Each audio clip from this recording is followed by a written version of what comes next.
एक दूर दराज के गांव में एक गरीब किसान रामनाथ अपनी पत्नी लक्ष्मी और इकलौती बेटी महिमा के साथ रहता था। रामनाथ के पास थोड़ी सी जमीन थी जिस पर वह खेती करता, लेकिन बारिश ना होने पर वो भी सूख जाती। एक दिन सुबह रामनाथ अपने परिवार के साथ खेत में बैठा था। लक्ष्मी, अब खेत भी जवाब देने लगे हैं। ऊपर वाला भी लगता है मुंह मोड़ चुका है। हमने कौन सा पाप किया था जो भगवान भी हमसे रूठ गए। बाबूजी, अगर मैं पढ़ लूं तो क्या हम अमीर हो सकते हैं? पढ़ाई से पेट भरता है क्या? किताबें तो हमारे बस की बात नहीं बेटी। खेतों में मेहनत कर, वही असली काम है। बाबूजी, मैं पढ़ूंगी, देखना मैं कुछ बनूंगी। एक दिन सुबह जब महिमा अपनी माँ से रोटी प्याज की पोटली लेकर खेत की ओर चल पड़ी, रास्ते में उसे गांव का सरकारी स्कूल दिखा। स्कूल की खिड़की से बच्चों की आवाजें आ रही थीं। 2 में 2 जोड़ो तो 4 होते हैं।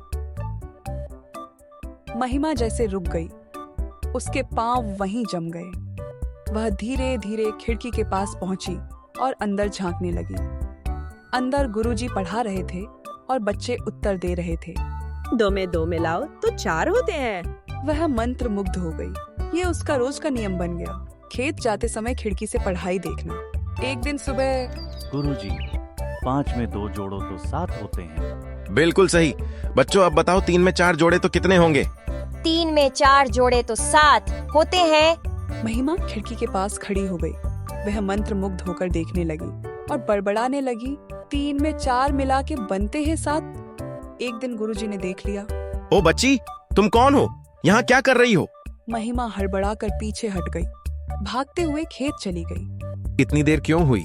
बाबूजी, रास्ते में स्कूल है, मैं कहीं बार वहाँ खड़ी रहकर देखती हूँ।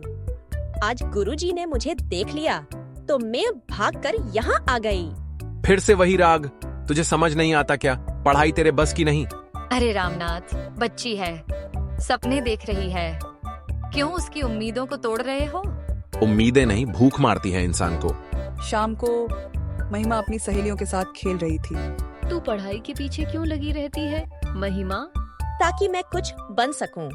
मुझे अपनी माँ को चूल्हे के धुएं से बाहर लाना है। मेरी पुरानी किताबें रख ले, तुझे काम आएंगी। रानी, तू मेरी सच्ची दोस्त है। महिमा, तू सच में पढ़ना चाहती है? हाँ माँ, मैं चाहती हूँ कि आपको लकड़ी नहीं पंखा मिले और बाबूजी को खेतों में नहीं आराम की कुर्सी मिले। काश हम तुझे पढ़ा पाते, पर इस गरीबी ने तो हमें भी अनपढ़ ही रखा। कोई बात नहीं माँ, आज मुझे रानी ने अपनी पुरानी किताब दी है, मैं उसमें से थोड़ा बहुत सीखने की कोशिश करूँगी। दूसरे दिन सुबह जब महिमा खेत जा रही थी तो उसकी हिम्मत नहीं हुई कि वो स्कूल के पास जाए। बारिश नहीं हुई थी, खेत सूख चुके थे, घर में अनाज खत्म हो रहा था। अब क्या करें लक्ष्मी? ना खेत चला, ना कमाई हुई। महिमा को मामा के घर भेज देते हैं, वहाँ आराम से खा लेगी और शायद कुछ पढ़ भी पाए। रामनाथ ने सिर झुका लिया। महिमा अपनी माँ के साथ अपने मामा के घर जाती है। महिमा अपनी माँ के साथ मामा के घर पहुँची। उसके मामा का घर बहुत बड़ा था। उसकी मामी शांति अपने नाम की तरह ही शांत स्वभाव की थी। शांति के 2 बेटे थे, रोहित और अनुज। उसके मामा की खिलौनों की दुकान थी। महिमा अपनी मामी के पास जाती है, पैर छूकर आशीर्वाद लेती है। अनुज, तुम्हें पता है हमारी गांव वाली बहन आई है, लक्ष्मी बुआ की बेटी। हाँ भाई, मैंने देखा, अब हमारे कमरे में गंदगी फैल जाएगी। वे दोनों बात कर रहे थे कि तभी महिमा उनके कमरे में आती है और उनकी बातें सुन लेती हैं। लक्ष्मी महिमा को अपने भाई के घर छोड़कर चली जाती है। महिमा अपने माता पिता के बिना वहाँ अकेले रहने से बहुत उदास थी। रोहित और अनुज सो गए थे, तभी महिमा ने उनकी एक किताब ली और पढ़ने लगी। थोड़ी ही देर में शांति वहाँ आती है, देखने के बच्चे सो गए कि नहीं। तभी उसने देखा कि महिमा अनुज की किताब पढ़ रही है, तो वो उसके पास बैठी और उसे बात करने लगी। बेटा, तू इतनी रात को पढ़ रही है? तुझे नींद नहीं आ रही?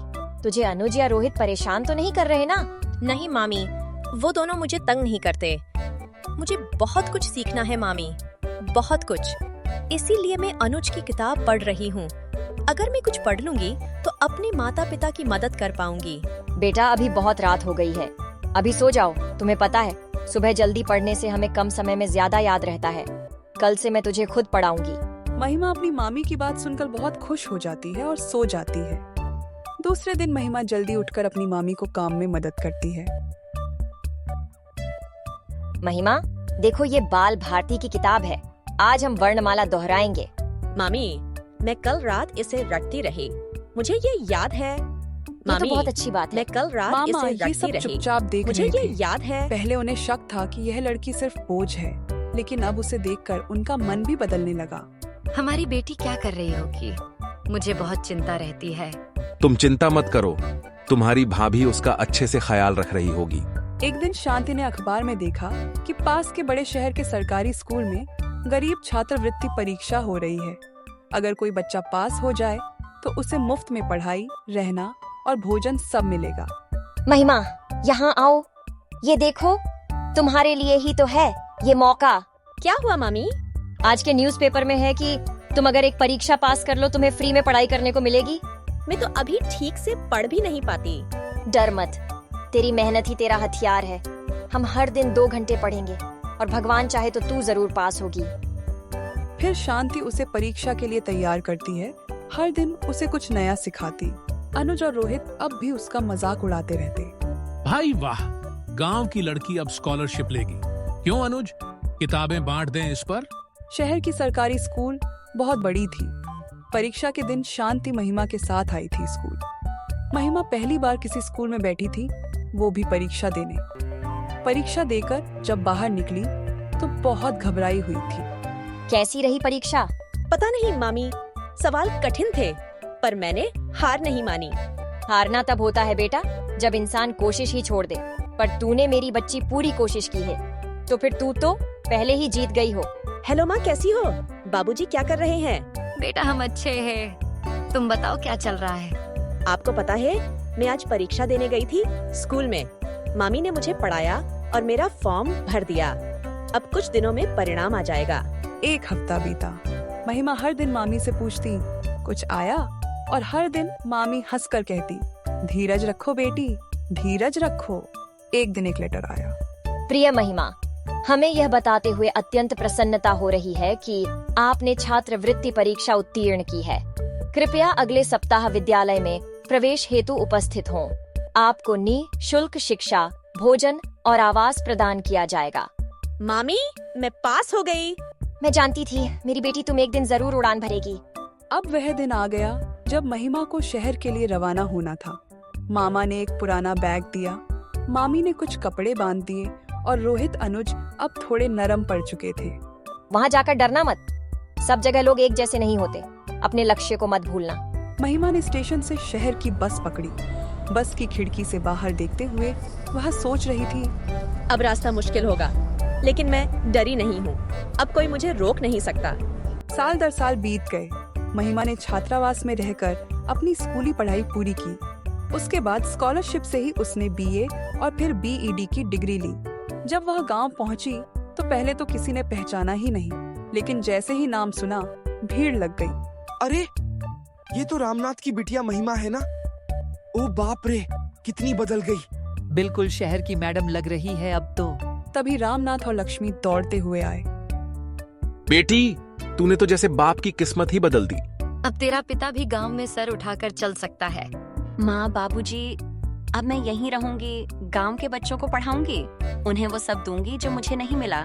महिमा ने अपने पुराने घर को ही अब गांव का पहला मुफ्त ज्ञान मंदिर बना दिया, जहां हर बच्चा पढ़ सकता था बिना किसी डर या पैसे के।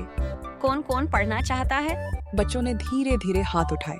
महिमा ब्लैक बोर्ड पर चौक से पहला शब्द लिखती है, आशा। बच्चों, ये वही शब्द है जिससे मेरी शुरुआत हुई थी। कुछ ही महीनों में बच्चों की संख्या बढ़ गई। माता पिता अब खुद बच्चों को स्कूल भेजने लगे। लड़कियां भी पढ़ने लगी। पहले तो हमारे घर की लड़कियां चौका बर्तन करती थीं। अब देखो मेरी बिटिया भी पढ़ रही है। सही कह रही हो बहन, महिमा मैडम ने तो जैसे गांव का भाग्य ही बदल दिया। और इस तरह जिस गांव की लड़की खिड़की से सीखी थी, अब वह पूरी दुनिया के लिए ज्ञान का दरवाजा बन गई। कहानी खत्म नहीं हुई। बस नई शुरुआत हुई।